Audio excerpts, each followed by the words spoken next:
how to divide and control Africa. This meeting was organised by Chancellor Otto von Bismarck of Germany to regulate European colonisation and trade in Africa.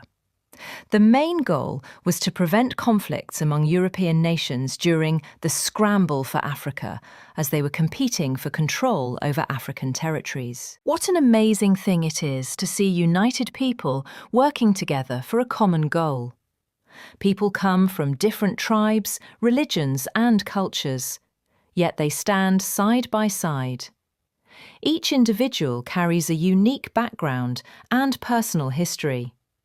Despite these differences, they learn to respect one another. Even though they walk on different paths in life, some of them are farmers, politicians, teachers, militaries, doctors, drivers, engineers, software developers, etc. They share the same vision for the future. Unity gives them strength to overcome challenges. Respect allows diversity to become a source of pride. Cooperation helps turn differences into opportunities for growth. When people listen to one another, understanding increases. Through understanding, peace is maintained. Working together teaches responsibility and mutual support. Every person contributes in their own way to national development. Small efforts combine to produce meaningful progress. Unity builds trust among citizens. Trust creates harmony within society. Harmony encourages stability and peace. A stable society supports economic and social growth. United people inspire future generations. Together, they create hope for a better tomorrow. In this way, unity becomes the foundation for building a strong nation or country. The people of the United States built faith in Abraham Lincoln's statement that all men are created equal through their actions, laws, and social efforts over time. During the Civil War, Lincoln took an important step toward equality by issuing the Emancipation Proclamation, which began the process of ending slavery.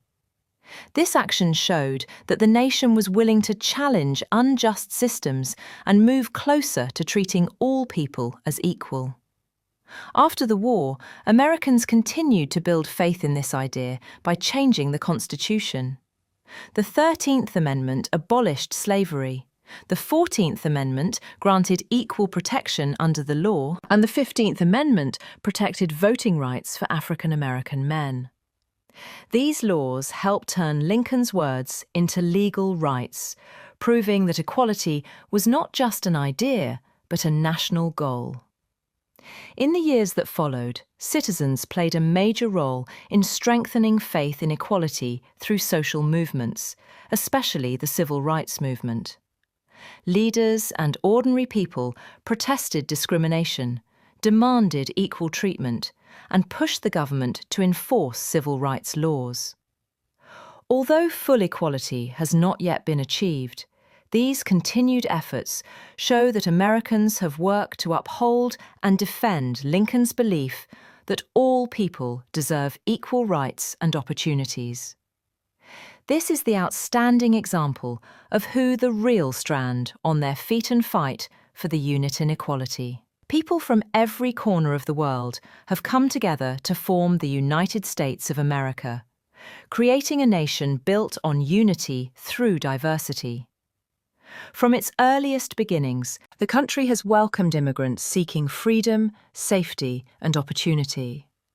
These individuals arrived with different histories, beliefs, and hopes for the future. Over time, their efforts and sacrifices helped shape the foundation of the nation. Each generation of newcomers contributed labour, ideas, and culture. Through shared experiences, people learned to live and work together. Unity became essential for survival and growth. Despite challenges, cooperation allowed the nation to progress. This collective effort continues to define the American identity. The United States is enriched by the many cultures, languages, and traditions its people bring with them. Cultural diversity is visible in everyday life, from food and music to clothing and celebration. Communities proudly preserve their traditions while sharing them with others. This exchange fosters curiosity and appreciation among people.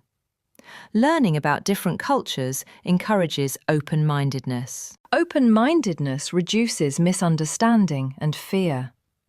Cultural expression allows individuals to feel valued.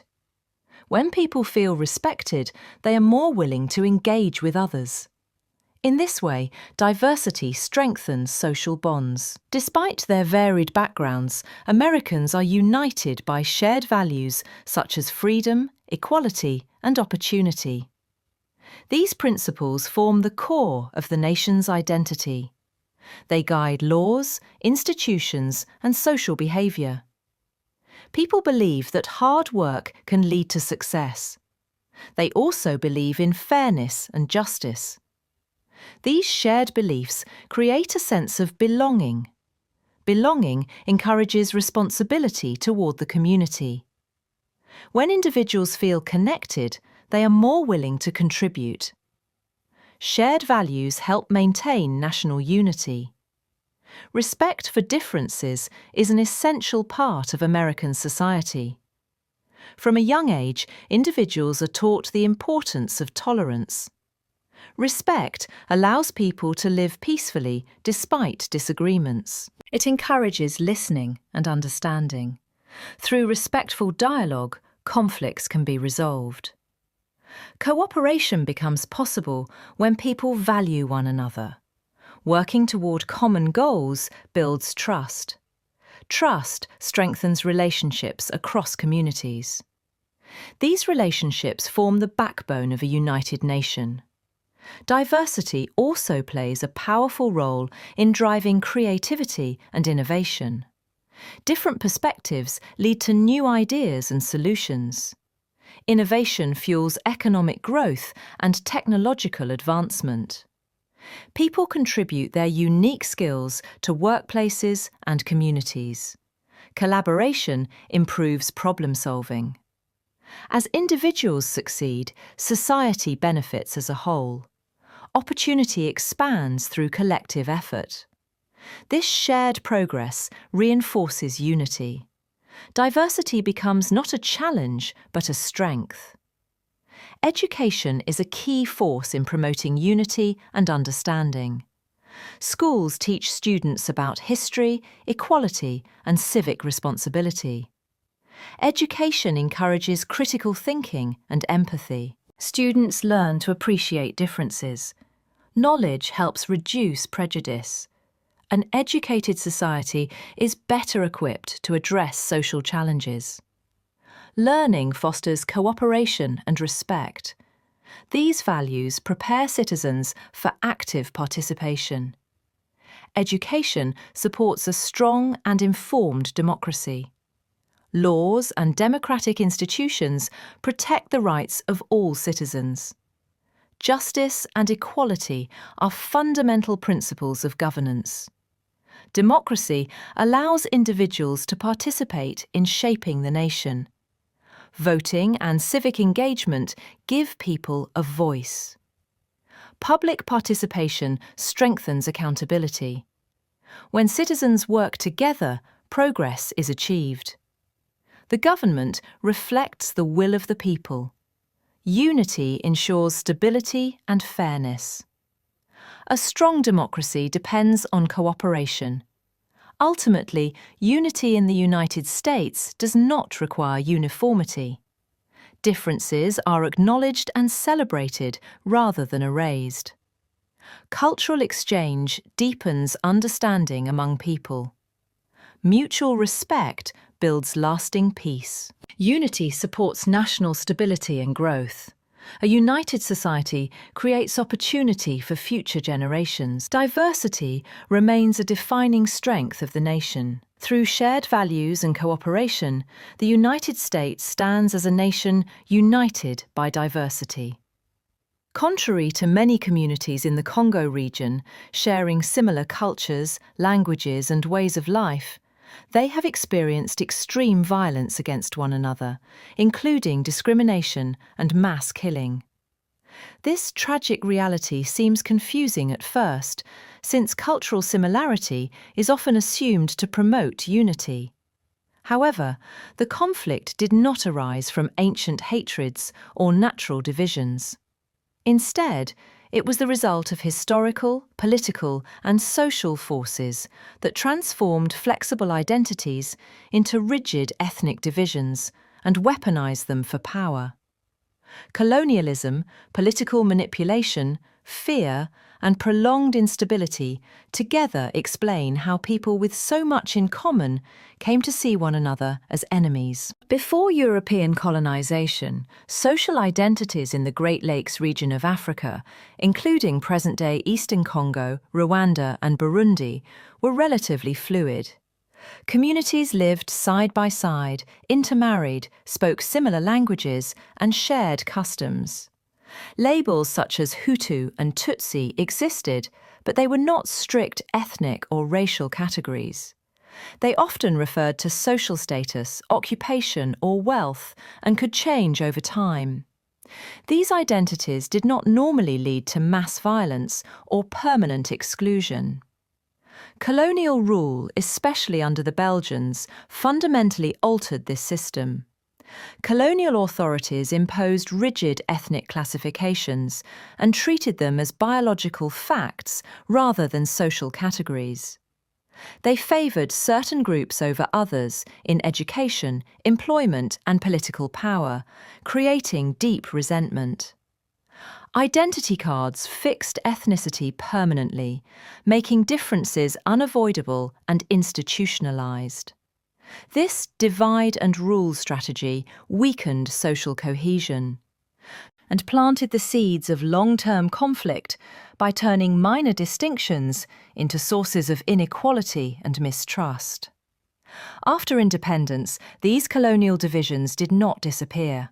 Instead, they were exploited by political leaders seeking power.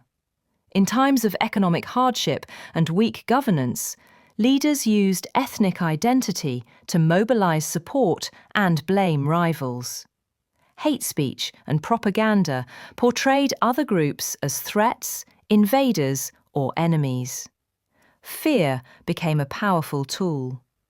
Ordinary people were told that violence was necessary for survival, and neighbours who had lived peacefully together were turned against one another. The 1994 genocide in Rwanda marked a major turning point for the entire region, including Eastern Congo. After the genocide, armed groups fled into Congolese territory, bringing weapons, trauma, and unresolved ethnic hatred with them. Congo's weak state institutions were unable to control the situation. Multiple militias formed, often claiming to defend one ethnic group while attacking another. Violence spread across borders, and Congo became the site of prolonged regional wars. After the 1994 genocide against the Tutsi in Rwanda, Hutu armed groups fled to eastern Congo. They began killing Tutsi living in the eastern regions of Congo. Hundreds of thousands of Tutsi fled to Rwanda, where many remain today, while others fled to Uganda and Kenya. Many were displaced across the world, including to Europe and the Americas. On the other hand, the Tutsi who remained in Congo resisted these armed groups that were killing them, groups that are supported by the Congolese government. Belgium, the former colonial power of Congo, supported Rwandan President Juvenal Habyarimana, who was leading the country during the 1994 genocide. France and Belgium supported Habyarimana through Congo by sending Congolese armed groups to reinforce the Rwandan National Army. Eventually, they lost the battle and fled to Congo. In the Eastern Democratic Republic of Congo, they formed armed groups. The government in Kinshasa continues to support these groups, which hunt and kill Tutsi in eastern Congo. Before the 1994 genocide, Kinyarwanda speakers in eastern Congo lived together peacefully and worked together. After the arrival of Hutu, who committed the genocide in Rwanda, ethnic divisions were introduced in eastern Congo. Hutu and Tutsi were separated with the support of the Congolese government. Killings began, and many people were displaced to different countries. As a result, many countries around the world became confused about the identity of Rwandans and Congolese Kinyarwanda speakers. This raises an important question. Are Congolese Kinyarwanda speakers a native Congolese? To answer this, we must examine the history of North Kivu and South Kivu in eastern Congo. How this land was settled by Kinyarwanda speakers in a gradual and structured manner. First, the ancestors of Rwanda created kingdoms. The kingdom of Ubuhunde was founded by Gihunde around the year 400. He was the son of Rurenga, who originally lived in the area of Rutsiro, specifically in the Mushoni and Zabaneza sectors. It's believed that Gihunda, son of Rurenga, was the one who founded Ubuhunda, which was located in what is now known as northern Kivu. It was established by a man originally from Rwanda. This is why in regions of northern Kivu you'll still find places with Rwandan names such as Rutsiro, Butembo, Masisi, Kanyabayonga, Rukuro, Bihabwe, Gikanga, Minova, etc. Around the year 450, people began migrating from northern Kivu and Rwanda, and they established a new kingdom called Ubunyabungo in southern Kivu. At that time, the country of Congo did not yet exist. Another kingdom that emerged was called Ijwi, which was founded by the Bashi people of the Bahavu, descendants of the Bashi from Bunyabungo. These kingdoms were culturally and historically connected to Rwanda. Second, in the year of 1100, the unification attempted. Under a unification project led by King Gihanga, there was an attempt to unite these kingdoms into a single country. However, the effort failed. As a result, the Rwandan kings decided to reclaim these territories using archery, symbolizing war, or through direct conquest. At that time, the Royal Rwandan Kingdom of Imiryango clans covered an area of about 168,606 square kilometers. In the year 1510, King Ruganzu Ndori fought and defeated a local chief named Nsiburanya at a place called Murira Muhoyo, successfully bringing Ubunyabugo back under Rwandan control. Many of the people from Bunyabugo were from the Abanyiginya royal lineage. As the king Ruganzu conquered the area, he found that Rwandans were already living there and had settled. 3. In 1780, Ubuhunde, North Kivu, joins Rwanda. In 1780, the Kingdom of Rwanda under King Yuhi Gahindiro conquered Ubuhunde in present-day North Kivu. Later, in 1880, King Ruabugiri launched campaigns into Ijwi, defeated its rulers, and incorporated that region into Rwanda as well. From that point on, all these areas became part of the Rwandan kingdom. Fourth, during colonial times. During colonization, many Rwandans were taken to work in the mining industry by the colonizers, especially in mineral-rich areas. Some chose to settle there and make it their home. Additionally, when the population increased in one area, some groups migrated to less populated places and established their own mini-kingdoms. For example, in 1609, groups like the Abagogwe and Abakono migrated and settled in Masisi. Others, such as Abagongwe, settled in Gungu, and some moved into Jomba. At that time, the regions of Kivu, north and south, included the kingdoms of Ubuhunde, Bunyabugo, and Ijwi, all of which were founded by people of Rwandan origin. When Rwanda later conquered and unified these regions, they were incorporated into Rwanda and ceased to be independent entities. Before that, much of this land was forested and uninhabited. As Rwanda expanded, it settled these areas and made them part of its territory.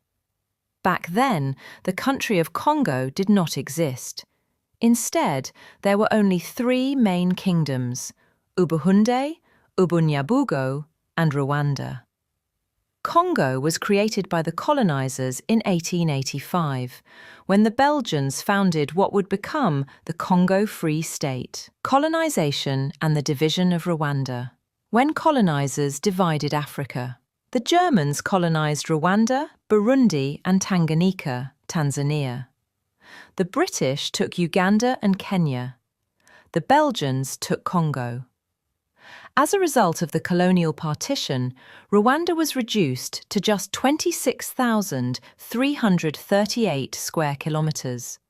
But there is still Rwandan land in the present-day Congo, about 124,553 square kilometers, and in Uganda, about 17,710 square kilometers that used to belong to Rwanda. The Berlin Conference took place between November 15, 1884 and February 26, 1885, where European powers met to discuss how to divide and control Africa. This meeting was organized by Chancellor Otto von Bismarck of Germany to regulate European colonization and trade in Africa.